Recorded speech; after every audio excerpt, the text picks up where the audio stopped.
இன்றைக்கி நம்ம பார்க்க போகிற சட்னிக்கு 3 வெங்காயம், 2 தக்காளி, 5-6 பச்சை மிளகா, 4 பல் பூண்டு, கொஞ்சம் தேங்காய். ஃபஸ்ட்டு ஒரு கடாயில் 2 ஸ்பூன் எண்ணெய் ஊற்றிக்கிறோம். எண்ணெய் நல்லா காஞ்சதும் 5-6 பச்சை மிளகாவை போட்டு நல்லா வதக்கிக்கணும். ஒரு வதக்கிக்கணும். அதுக்கப்புறம் வெட்டி வச்ச வெங்காயம் அப்புறம் பூண்டு ரெண்டுத்தையும் போட்டு நல்லா வதக்கணும்.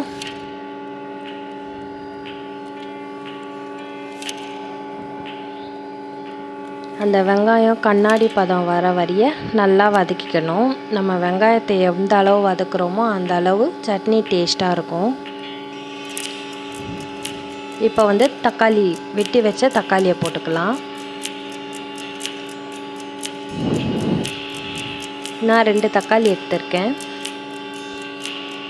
இப்போ இதையும் நல்லா வதக்கிக்கணும். அந்த தக்காளி கொஞ்சம் ஸ்மாஷ் ஆகுற மாதிரி வதக்கிக்கணும். வெங்காயம் தக்காளி எல்லாமே நல்லா வதக்கணும்.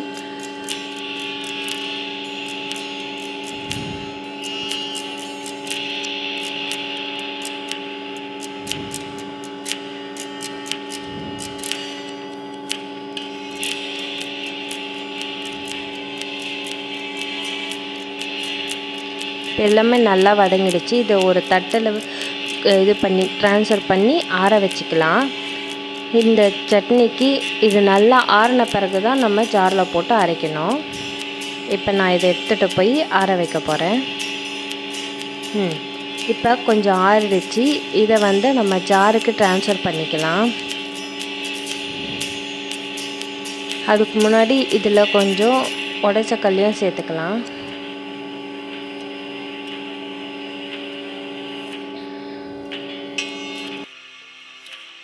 இப்போ நல்லா ஆறின பிறகு இதை எடுத்துட்டு இது கூட கொஞ்சம் கல்லுப்போ சேர்த்து நம்ம ஜாருக்கு ட்ரான்ஸ்ஃபர் பண்ணிக்க போகிறோம்.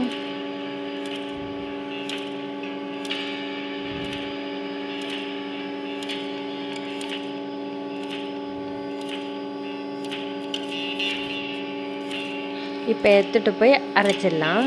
இப்போ பாருங்கள், அரைச்ச சட்னியை நல்லா அரைப்பட்டிருக்கு. இப்போ நம்ம இதுக்கான தாளிப்பை இது பண்ணிக்கலாம். ஒரு கடாயில் 2 ஸ்பூன் எண்ணெய் ஊற்றிடுறோம். உங்களுக்கு எவ்வளோ தேவையோ அந்த அளவு ஊற்றிக்கோங்க. சில பேர் கம்மியாக இருந்தால் தான் பிடிக்கும். இப்போ கடுகு உளுத்தம்பருப்பு போட்டு கடுகு உளுத்தம்பருப்பு நல்லா வெடித்ததும் இந்த சட்னி அதில் எடுத்து ஊற்றி கொஞ்சம் இது பண்ண போகிறோம். கடுகும் நல்லா வெடிக்குது. இப்போ இந்த சட்னியை ஊற்றிக்கலாம்.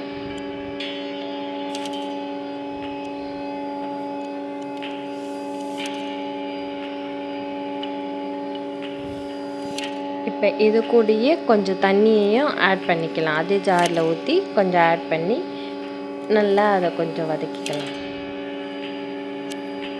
எல்லாத்தையும் கலந்துக்கலாம்.